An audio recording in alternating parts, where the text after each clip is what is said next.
દિલ્હી બ્લાસ્ટની ઘટના બાદ સુરત પોલીસે વધારી સતર્કતા। સુરત પોલીસના 1600 કેમેરા એઆઈ ટેકનોલોજીથી સજ્જ। 1600 સીસીટીવીથી શહેર પર સુરત પોલીસની નજર। વાહન ચેકિંગ દરમિયાન પણ પોલીસે સીસીટીવીની મદદ લીધી છે। આરોપીઓના સ્ક્રેચ સુરત પોલીસે સીસીટીવીમાં અપલોડ કર્યા।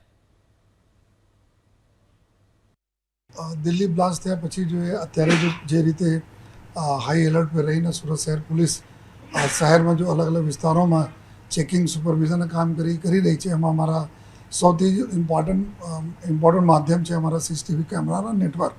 1600 જેટલા કેમેરાઓના માધ્યમથી અમે લોકો શહેરમાં વોચ રાખીએ છીએ। એઆઈ બેઝડ અમારા કેમેરાઓ છે ઘણી બધી જગ્યા। આ કેમેરાઓમાં જો અમે 1100 જેટલા લોકોના ફેસ વગેરે જો આમાં અત્યારે અપલોડ કરેલા છીએ, જેના માધ્યમથી કોઈ બી સસ્પેક્ટ મૂવમેન્ટ હોય તાત્કાલિક આપણને જાણ થાય।